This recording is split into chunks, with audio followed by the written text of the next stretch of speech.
E tanto que Timothy Keller ele fala uma coisa interessante. Ele fala assim, da mesma forma como Jesus foi crucificado entre dois ladrões, o evangelho também ele é crucificado entre duas heresias, dois extremos, que é o legalismo religioso, que é muito comum dentro da igreja, e também o liberalismo, que ele tem agora está dentro da igreja e fora da igreja, né? O legalismo é o que a gente estava falando, que é a respeito que ele impõe a vontade de Deus. Que se você desobedece a Deus, você quebrou regras, e se você está com depressão ou com desânimo, é porque você não tem fé, porque você não ora. Ou porque você não dizima. É porque você não dizima. Então, isso é comum também você encontrar, quando você vai fazer evangelismo, principalmente lá na Cracolândia, a maioria das pessoas são pessoas que passaram pela igreja. Sim. Viram alguma coisa, não estou dizendo que a igreja em si é culpada. Há sim também uma responsabilidade humana, mas você percebe que nós não estamos comunicando o evangelho da forma como é para ser comunicada. De um lado, nós podemos nos tornar legalistas, de impor a vontade de Deus, por exemplo, coisa simples. Vamos fazer um relógio de oração na igreja, vamos orar por isso, isso, isso, isso. Aí beleza, cada pessoa é responsável por orar 1 hora. Né? A gente faz isso. Sim. Até aí tudo bem. Só que, por exemplo, tem pessoas que são fracas na fé. Pessoas que se converteram agora, elas não têm tanta maturidade na vida de oração. E meio que, até mesmo involuntariamente ou voluntariamente, nós impomos a elas que ela tem que orar 1 hora. Ela fala assim, pastor, eu orei durante 5 minutos e o que eu faço com os outros 55 minutos? Ele não sabe, porque ele não tem a maturidade. E a gente impõe. Como Jesus ele batia forte com os legalistas, dizendo, ei, vocês são hipócritas, porque além de vocês não cumprirem com a lei, vocês obrigam as outras pessoas a cumprir e não ajudam nem com o dedo sequer. Porque a vida do legalista é baseada em performance. Sim. Performance.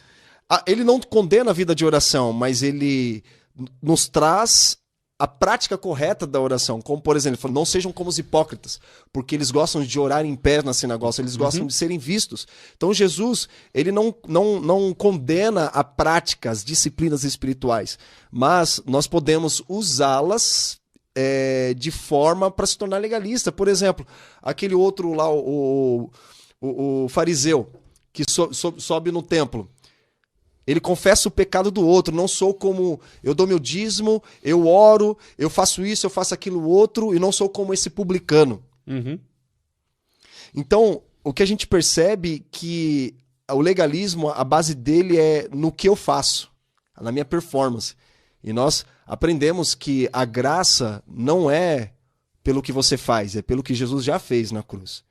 A gente precisa aprender sobre isso, que na verdade, é o ponto de partida do entendimento da graça. Não é sobre o que eu tenho que fazer, mas sobre o que Jesus já fez por mim. Mas à medida que nós vamos caminhando dentro da igreja, nós vamos observando que existe um legalismo religioso que ele precisa ser, de fato, quebrado através do arrependimento. Foi isso que Jesus fez. Jesus, ele batia de frente com os religiosos por essa questão legalista, de que eles demonstravam uma espiritualidade através da performance. Né? Então, por exemplo, como você vai lidar com a depressão, que estão dizendo que é um mal do século, como que o legalista vai lidar com a depressão? Ele vai trabalhar no comportamento. Você quebrou as regras, é porque você não tem fé. Você está assim, é porque você não ora, ou porque você não dizima. Aí do outro lado nós temos o liberalismo, conhecido hoje também como a hipergraça. Não, você não precisa orar, você não precisa ser moralmente bom e santo, porque Jesus já pagou o preço na cruz por nós mesmos. Ele já pagou até pelos pecados que eu vou cometer. Então você não precisa fazer nada. Continua a sua vida de forma imoral, porque Jesus te ama e você está salvo. E também, junto com isso, nós temos até mesmo a teologia coach, né? Que é a substituição da teologia da prosperidade, que ele vai dizer o seguinte: você pode, você consegue, você é incrível, você é extraordinário, o poder está dentro de você, tudo que você precisa está dentro de você. Isso é hedonismo, né? Também. O que acontece? O legalismo ele vai trabalhar no comportamento. Lembra do jovem rico? Sim. Eu faço tudo isso. Legalista. E do outro extremo, nós temos a libertinagem, que ele vai trabalhar nas emoções. Ambos vão trabalhar de formas superficiais, enquanto o evangelho ele vai lidar com o coração. E qual é a mensagem central do evangelho? O arrependimento. para ambos, para todos nós. A gente não